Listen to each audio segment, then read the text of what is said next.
Attendance Plus is there. We have loaded all of your course attendance dates for you all. So those are ready to go. So if you want to follow Brett as he's doing the training, you're more than welcome to do that, or you can just kind of sit and watch. We're going to record it and then we'll share this out with everyone as well. So I would like to have Brett and Sadi introduce themselves. I guess I should introduce myself as well before we get started. So I'm Candace Calhoun-Butts. I'm the Assistant Vice Provost for the Division of Student Success, and really kind of taken this initiative on to roll this out to the entire campus. So thanks for being here. Sadi, if you'd like to introduce yourself, and then we'll turn it over to Brett and let him get started.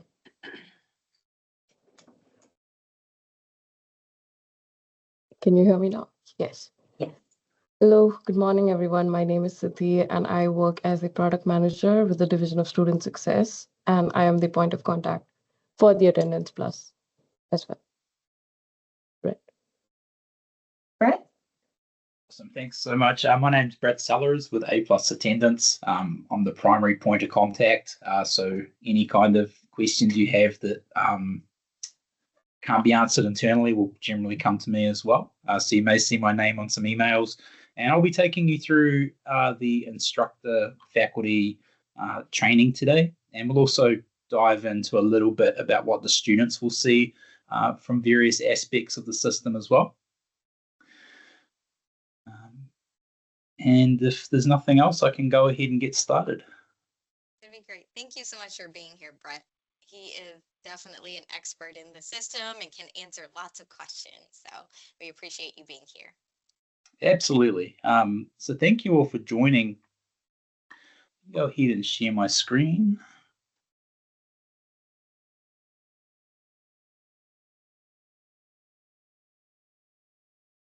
All right, so we're going to start off here inside a typical course inside of Canvas at UTA. And what you're looking for in the left-hand menu here will be something like aPlus Attendance. Now, this is a demo course, so we have a few other attendance entries, but you should be looking for aPlus Attendance. Now, there are some steps if that's missing. I think you'd probably have somebody internally look at that if that was missing. But the first thing you do is go ahead and just select that. And if it's the first time you've opened the aPlus Attendance LTI, then you're actually going to see an authorization screen pop up from Canvas. It's fine to select authorize. All that's doing is saying that it's okay for us to allow you into the LTI with your UTA user permissions. Now, this is the typical landing screen that you'd work on day to day. Our demo course here just has a single student in it. But if we go and look at how this looks for maybe a typical course with a lot of students in it, and this is our demo system I'm just jumping over to.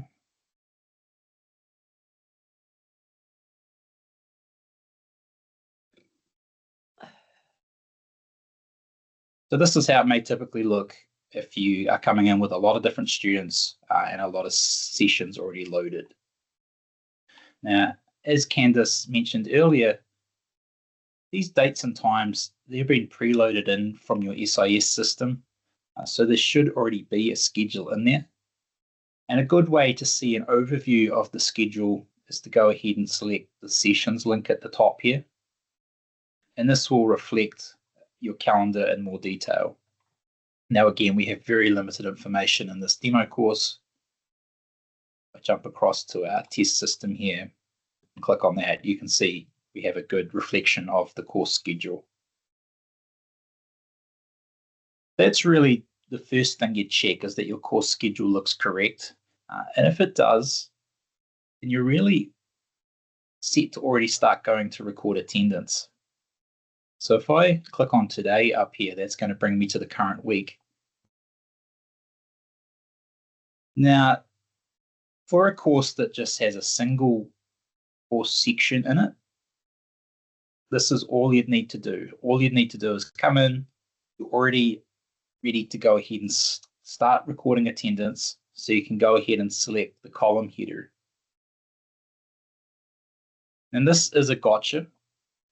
Once you know to click on the column header here, the date and time of the session, you'll never forget, but it can trip people up because we don't have something in here saying click here to record attendance. So just be aware of that. You go ahead and select the column header here, and it takes us into the attendance recording screen. And from here, there's a few different options. You can go through your class roster one by one and mark people with attendance. So we'll mark the student has attended and we'll put a comment in there. Well, actually, there's no comment for that. But if they were absent or late, for example, you could say had an appointment or something like that. And then you would select save, and that would be one way to manually take your attendance. Now, the other option, if you're doing this manually, is using the fill blanks option at the top here.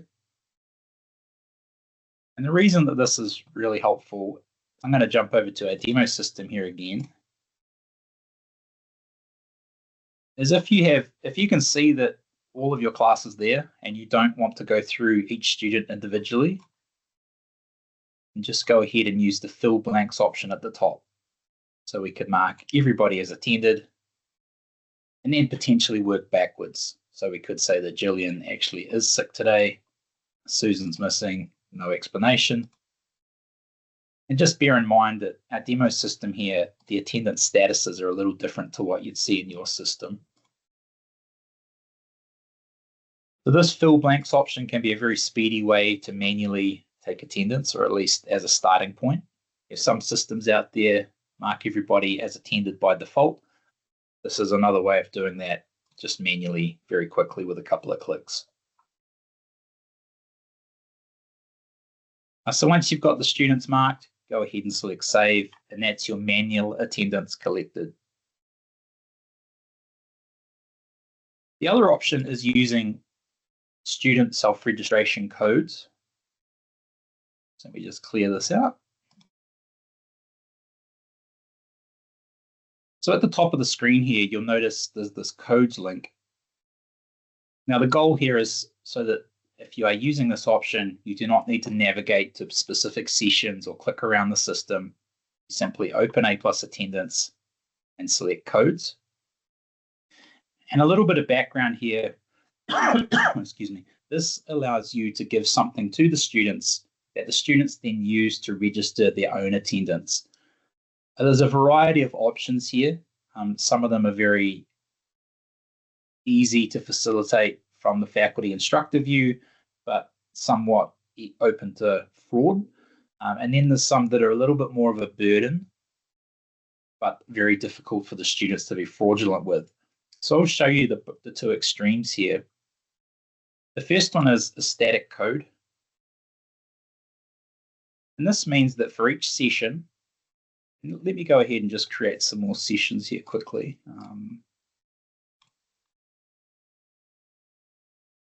So you can see here we have 2 sessions for this class today, and each session has its own distinct code. Now, every student in the class will use the same code, which is where the fraud concern comes in. But from the faculty or instructor side of things, it's a very easy option because you can provide this code to the class without having to open Canvas. You could get this code in advance. You could get a list of them for the upcoming week. Simply put that into your teaching material at the beginning of the class or up on the projector, and the students can enter that code and have their attendance marked.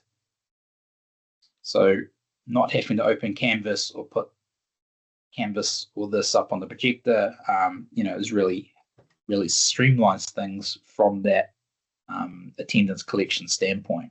But it's very easy for students to share this code amongst themselves. So the next level of fraud protection here is you do have the capability of manually controlling when they can use the code. So by default, it's set up to be 15 minutes before the class starts through till the end of the class, which is quite a broad window. But if you would like to use the static code and take control of when they can use it, you do have that option by using this manual control option. Now, again, we recognize that stopping and doing this mid-class is not ideal, but if you did want to, and if there was a natural break point in the teaching material, then you could stop and open the code window for 1 or 2 minutes. And this makes it a little bit more unpredictable and difficult for the students to share the code around.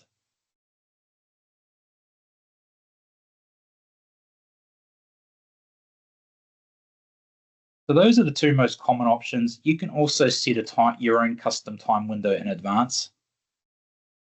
Currently, there's no way to apply this to excuse me, all sessions, but that is a feature we're looking at. But if you want to set this in advance and then take the code to the room, then you can do that as well. But we recommend starting with the default time entry window because that's probably the most streamlined for the faculty and instructors to be using to start with. Now, obviously, sharing that code is a concern. So we have some other options here as well. Now, as I mentioned earlier, these do impose more of a burden on faculty and instructors, but they are very difficult to be fraudulent with for the students. So the first one is you can do a rolling alphanumeric code. So we change the setting at the top, start the rolling code, and we now have an alphanumeric code that rolls over every few seconds. Now looking at this, 10 seconds feels like a long time. It's actually quite difficult to type that in. So you can slow that down. If you have students in the room who need some special accommodations, or you just find that 10 seconds isn't long enough, then you do have the capability to extend this. Again, the key thing here is you have control of how this is being run inside of your class. If a student misses the code, they simply just need to enter the next one that pops up. You can also use a rolling QR code. So we change the selection here, start the rolling QR code. And I should mention that the burden here for you as faculty and instructors is this is tying up your projector as students are coming into the room. And that may be a concern for you. Now, it's still probably, compared to taking attendance manually, it's probably still a lot faster, but we do recognize that it's yet another thing to manage at the beginning of the class. So with the QR code, there are some challenges. We have seen out in the field that when this is used, if you're using a projection screen that has a black border around it, that can disrupt the detection of the QR code. And then there's other things as well, like reflections in the room, if there's poor contrast on the screen. So we recommend that if you want to use these rolling options to minimize any kind of issues you may have, you may want to try and start with rolling code or QR code. So we change that selection at the top. And this gives students two options to record their attendance. Both of them are changing every few seconds, depending on what you select. But it really minimizes, if there's a reflection on the screen that stops the QR code, people can just go ahead and enter the alphanumeric code instead. You can start and stop this multiple times. If you take it off and then a wave of students come into the room, then you could restart it. Now, the other burden here is if students come in late, then obviously you've now using the projector or screen for teaching, so you may need to come in here and manually mark students as late at the end of the session. Now, when you're using these, and I'll show you the student view in a moment, when you're using these options that generally involve a projector, we have this privacy screen that pops up automatically. And this is just an attempt to prevent any student information being flashed on the projector as you're exiting these QR codes or rolling codes. And you can turn that off simply by selecting the button. There's also an eyeball up here, and that can turn that off and on as well. Now I'm going to use our demo system to show you how this looks to the student. So just note that what I'm about to show you won't reflect your system with the attendance statuses and so forth. But if we go into our demo system here and select today's session, go ahead and select codes, and we're going to start the rolling alphanumeric or QR code option. Now for a student, students do need to come into Canvas to start with. They can't just scan the QR code. They have to come into Canvas first. And that's so that we can authenticate them. So this is a student view inside of Canvas. This works in a browser. It works in the student Canvas app. There's no separate aPlus attendance app required for this, which should minimize disruption as you get students familiar with it. This is just because I'm in incognito mode. So this is the view that students have. You could ignore this absence request function for now. I don't believe that's turned on. But if we go ahead and look at the students' code entry portion of aPlus attendance, you can see that the 11 o'clock session this morning has a blue link with a question mark. And that reflects that this 11 o'clock session this morning currently has a code window operating. So the student simply selects the link, and they're now able to enter the code or scan the QR code. Again, just to stress this because it can be a gotcha, students do need to come into here and select scan to read the QR code. They can't just open their default camera and then do that, and that's so that we can authenticate them. I'm going to go here and enter a code. I'll wait for the next one to roll over. So N for PJK, select submit. The student's attendance is now recorded. Student can select continue. And now the student has a few different ways to check that it took. It generally will, but a lot of students would like to confirm it. So first of all, they'll see this tick indication next to the session that indicates that their attendance has been recorded. In addition to that, they can go ahead and view their attendance history.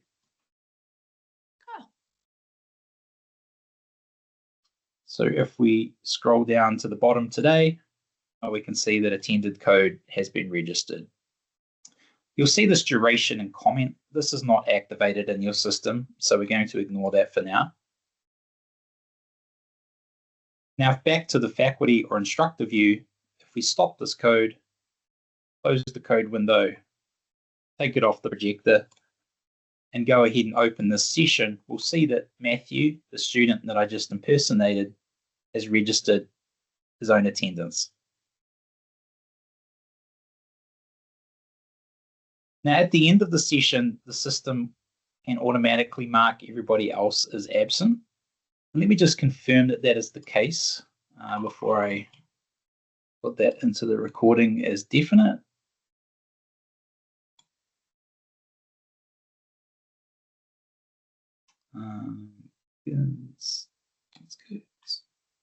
Yes. So at the end of the session, you do not need to do anything. The system will automatically go ahead and mark anybody who did not enter a code as absent. Now, a special note here, if nobody entered the code, then nothing will happen. It will just leave the session as blank. And that's an important distinction. It means if for some reason the class did not occur, class was cancelled, you don't need to worry about it. The system will just leave the attendance as blank, and that will not impact students' attendance. So there's a lot to digest there, but once you have decided the method that you would like to take attendance with, it is reasonably quick to get into here. You go ahead and open the LTI. It's going to go ahead and resync all of your information from Canvas across to us. Then you're either opening a session and recording attendance, or going ahead and using the code option that you would like to use.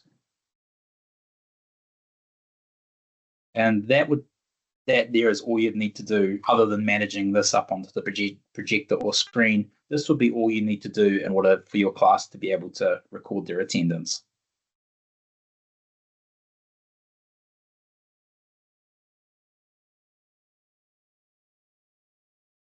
So some other functions in here, I just need to check something.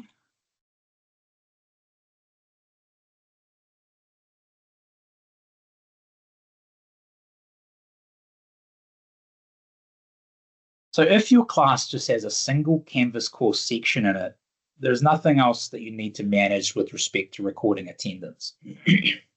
Excuse me. If your class has multiple Canvas course sections, then you have the option to take attendance for them separately. So you'll see a number indicator up here indicating how many sections are coming over from Canvas.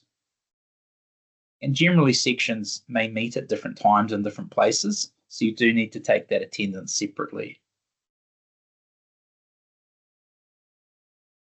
So you can go ahead and select which section you would like to take attendance for. And then the schedule and the student roster will change to reflect that particular section. And this is also important for the codes. And there is a note here. It does say to please make sure you've selected the correct section before running the codes. But that's another gotcha that can trip people up. Now, as for a great question there, does the system record when students use the codes? So it does. If you go into your sessions view here, and I'll scroll down to that session we just ran it for, you'll see this little arrow on the right-hand side of the session. And on here, there's multiple options, but the one relevant to this question is the attendance history. And this allows you to see the date and time that a student entered their actual attendance. So if you do need to get a little bit more information about when they did that, you can come in here and see that.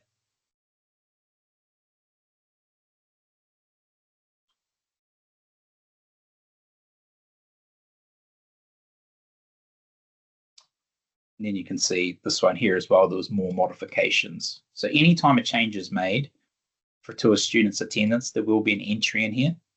So if your class's attendance has been modified by someone else, maybe your department has a policy of handling sick notes and marking attendance centrally, then you could see any modifications in here. And the other thing this is really helpful for, and I'm really bad at this, if you get a couple of days ahead of yourself or a week ahead of yourself, you get to next Monday and wonder why there's already attendance there.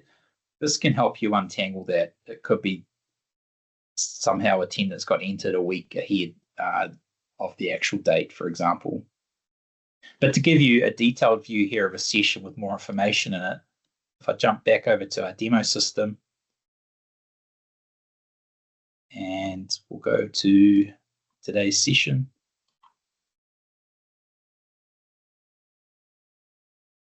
So you'll see here that this is our demo system with the student that just registered the attendance themselves, and it says code self-tracked.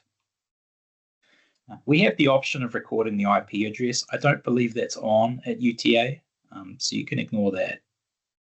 But this allows you to see the exact time the student registered their attendance for this class. And if we go to another session with more information in it, you can see this session here was used a lot for demoing, so you can see all of the various changes that was made to a student's attendance for that date and time.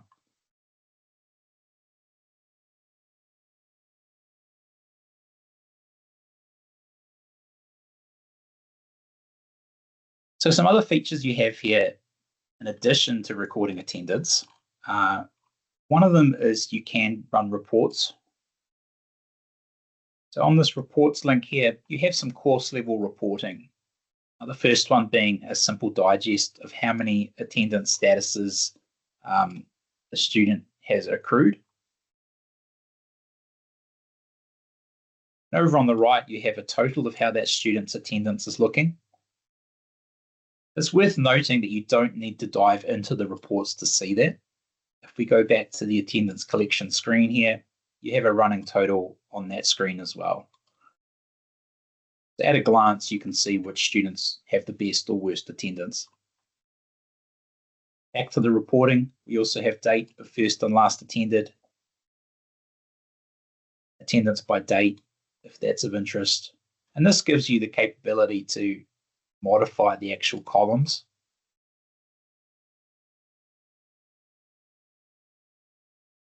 Wherever you see this drop down arrow pointing at a bar, this means that you can extract the report.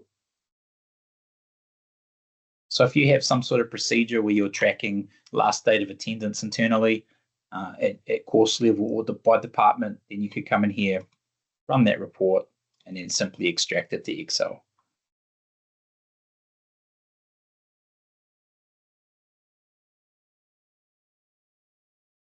The next thing we'll look at is the attendance setup here. Now we have a message at the top here. This can give you, I think this was set up more when it was being piloted, but really it just tells you the different ways to set up your scheduling. Now, if you're not from the maths department, then currently this import attendance sessions from your information systems should be checked. And that means that it's pulling your scheduling information across. Now, we've already done that for all of the courses, so you shouldn't need to make a change there. Then the key thing in this screen that you may want to use is the Canvas gradebook integration. And this is where you can generate a single assignment into the Canvas gradebook that is generated based on students' attendance. Now, there are a few different calculations available here. The first one that we'll look at here is penalty rules percentage impact on final grade. Now, a key note here, this does not work on weighted assignments in the gradebook because we end up with a circular reference. But what this is doing is it's saying if a student has 2 or more absences, then go ahead, figure out what 10% of the current final grade is, and then make this assignment a negative value to adjust for that. And we'll send you a URL with examples of these. It's very difficult to go through all of these in detail on a training course like this. But just so it's in the video, if you go to learn.aplusattendance.com and then search for assignment, you'll see record attendance as assignment grades. And this has an example, it has a scenario and example for each of the 4 rules that you have the option of using here. But I will go through them briefly. So that's a percentage impact with a tiered structure. You can have lates equal a tardy or an absence. We also have proportional. This is very similar to some other systems out there. You can say that we're going to create an assignment that's worth 150 points in the gradebook. If a student's been to 50% of their classes, then they would get 75 out of 150.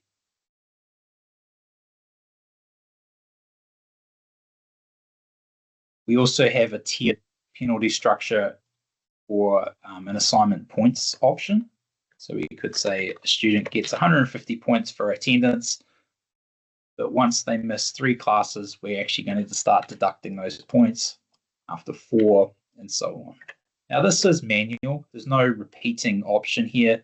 So for every tier, you do need to add a rule.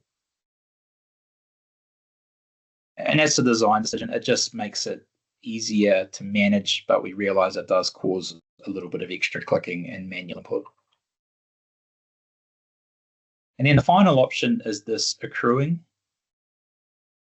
So this is where we could say we have 100 points and it's split out over 100 sessions. And that means as a student attends each session, they'll get 1 more point. So their assignment builds over time rather than starting at full value and then being deducted. But again, it's difficult to visualize these on this call. So we will refer you to this training document that has an example of how each one is set up. Some example of attendance, and then how that's calculated based on the way that it's set up.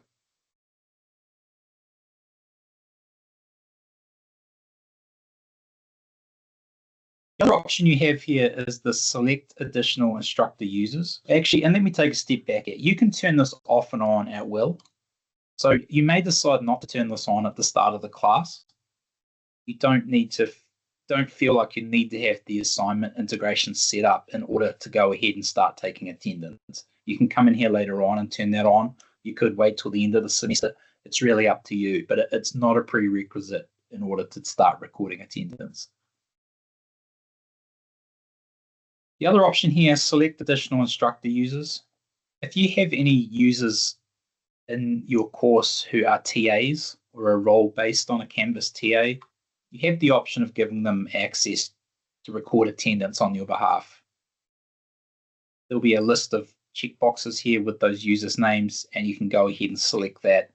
They will then have full instructor access or full faculty access to the attendance system.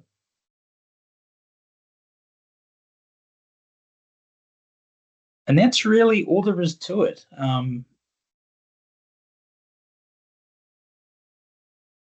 There is some more things that may come up that you may not necessarily need. One of them is if you ever need to make a modification to your schedule, by default, your schedules are locked.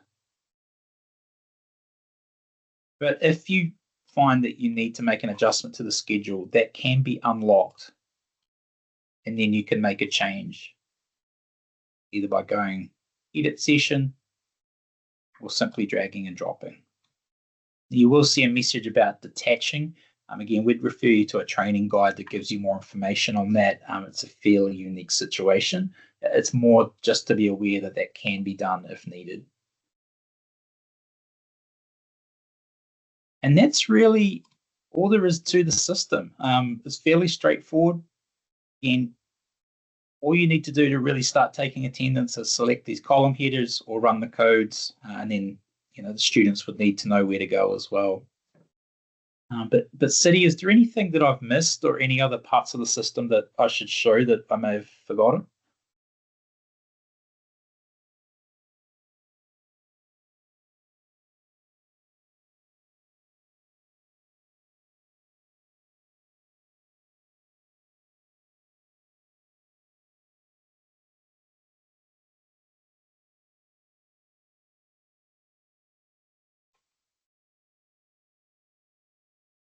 Oh, yes. Sorry, just saw that you might be muted as well, City. So if we look at Yeah, yes. so hello, am I audible Yes. now? Yes. Yeah. So Brett, I was saying that were you able to go through the part where how it will be visible to the student and how it will be visible to the student if the faculty keeps on rolling the QR code? Yes. Okay, then I think that's it, but there are some questions that we have in the chat that we can take. Yes. So the first one we looked at, now the second one, can we look at what it looks like in the Canvas gradebook? Yes. So let's do that. I'll go ahead and make sure this is set up. Might just do proportion because we don't have much data in here. Why? So we called that attendance from aPlus. Now if we go over to the gradebook, you should see a column that says that. The attendance from aPlus out of 100 is 80. I don't know why that's showing manual. But that's the calculation there. So we're just creating a single assignment. And then one important note that I nearly did forget is if you want to have attendance in your gradebook, but you don't want it affecting your grade, then you could go into the assignments and weight it as 0%. So that gives you a visual indicator inside the Canvas gradebook, but it's not hard tied to your grades. So for example, we could go group attendance.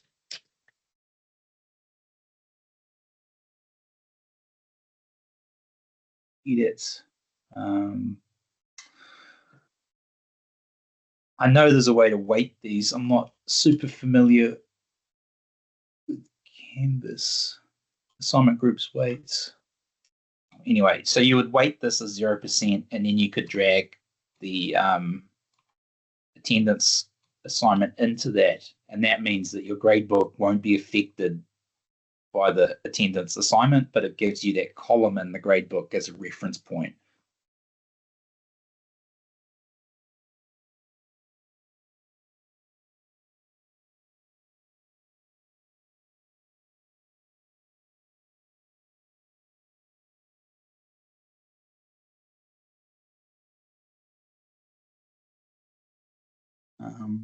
And then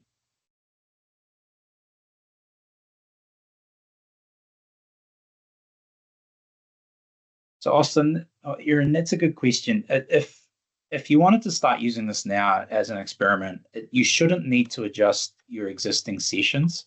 They should be sitting there with this no data entered status, which does not affect calculations. It removes both the denominator, how many sessions it's been recorded from, and the student's attendance count. So you should be fine just to leave those blank.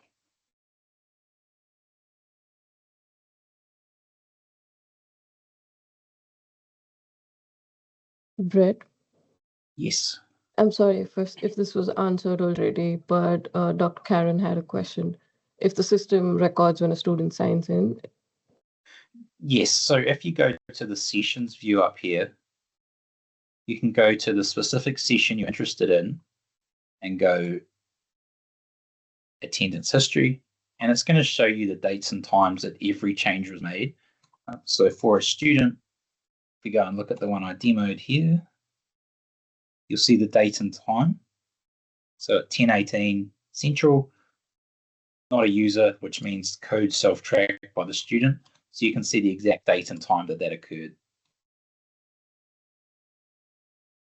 Now, something to be aware of, and that faculty do not have access to this, but if you are in a situation where a student is disputing something that happened with the code self-registration, there is a tool that your admins can use called the attendance codes log.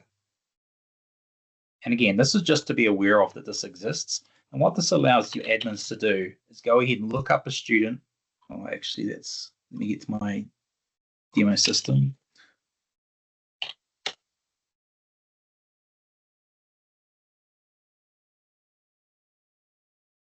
So if Matthew reaches out and says, hey, I tried to enter the code, I'm one attendance from passing the course or meeting some sort of criteria, then your admins can come in here and query what a student did. So they can see, did they even try and enter a code on a date and time that they claim? Were there any code windows open? What did they type in? So this can be quite helpful in settling any disputes like that. But again, this is an admin function. You can't access this as faculty.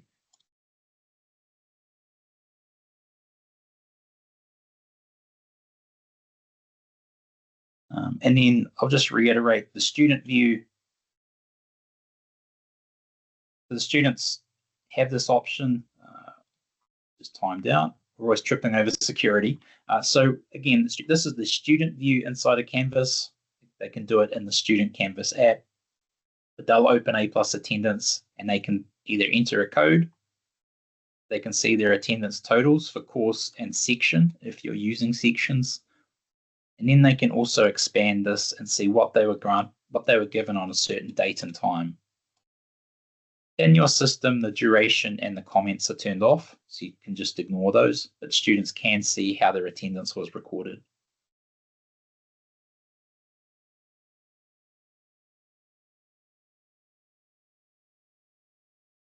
There's no other separate app needed. It's all based outside of Canvas or the Student Canvas app, so browser or that existing app.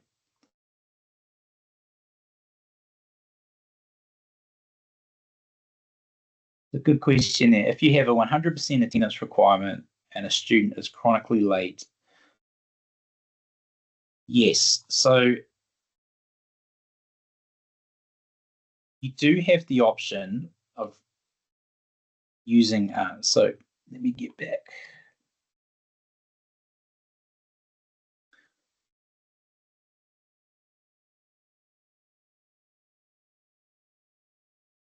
So there's a status specifically designed to mark a student as late. So if we go into here and clear this, you have the option of going here and marking a student as late. And then at the moment, the way that that's set up, we can actually just see here. At the moment, that gives a student, it gets a little complicated here. So if you're doing proportional attendance, which is based on this percentage, it's not going to impact their final grade. But So proportionally, it's not going to impact their final grade because at UTA, lates are scored the same way as attendance in our system, and that can be changed. But you do have the option of saying, after a certain number of absences, we're going to knock them down to, say, 80% out of 100, or we're going to deduct 20, sorry. And then you have this tardies tick box down the bottom. So this will look for the lates. So you could say, if they have 5 lates, we want to treat that as an absence, then we're going to deduct a certain point score. I don't think that addresses your question exactly, but it gets very close to that.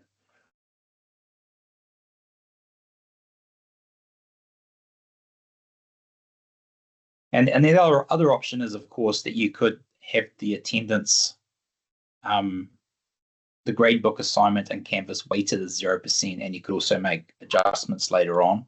So you could come in here and say, I just want to see which students have a chronic amount of lates, and then go ahead and make a manual adjustment in the gradebook. So you have a couple of different options there.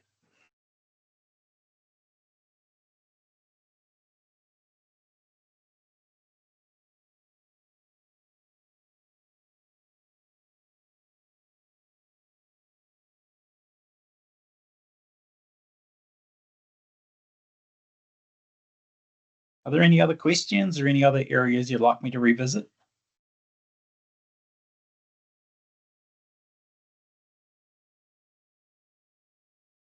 And that's okay if you don't have them now. We will send out an email with the recording to not just this group, but others that were unable to attend. So thank you so much, Brett, for being here. We will have an email address. Sadi, can you share with them which email address you'd like to send questions and concerns to?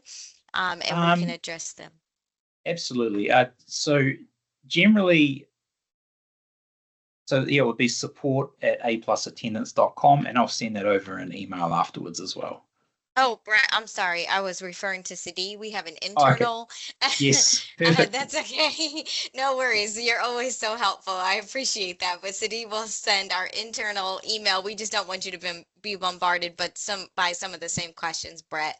But Perfect. we'll share our internal to UTA email address for our faculty to ask any questions, and then we'll troubleshoot with you, Brett, if there are any concerns as faculty jump in there.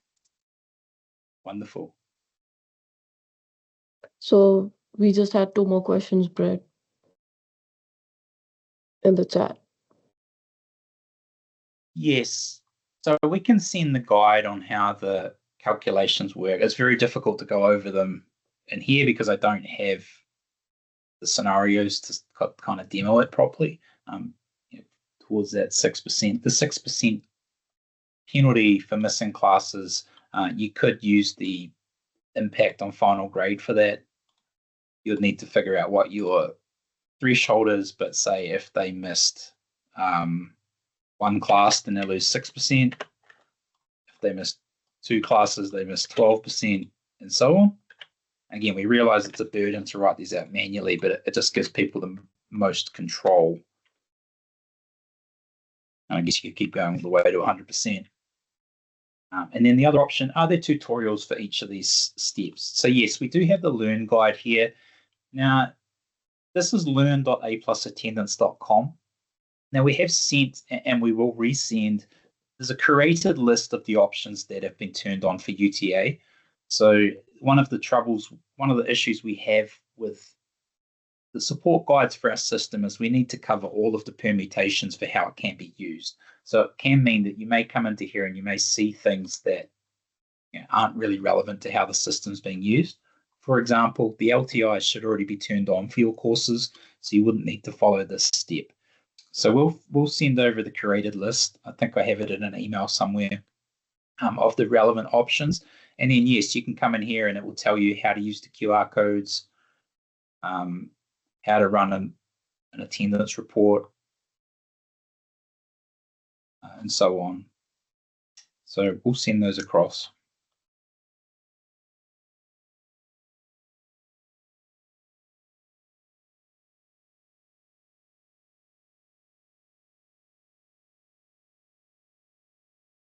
Perfect. Well, if there's nothing else, we could wind it up, or I can take more questions as well if anyone has them. I think this is great. I was actually muted as I was talking, Brett. So apologies about that. I wanted to thank you so much for your time and just being an expert in the system and a great partner. Sadi, we'll turn it back over to you for last steps and future trainings. So thank you so much, all of you, to be able to attend this training. I hope it will give you more control over the attendance that you guys plan on taking for your classes. If there are any questions, I have dropped my email ID in the chat. And if you want to go through the steps immediately, I have also dropped the website in the chat. And if there are any questions, please let me know and I will be of assistance. Thank you, Ashley, for that message. Absolutely. All right, then. Thank you so much. Thank you Have a all. nice Have a day, great all. day. Thanks, everybody. Bye. Bye. Thank you.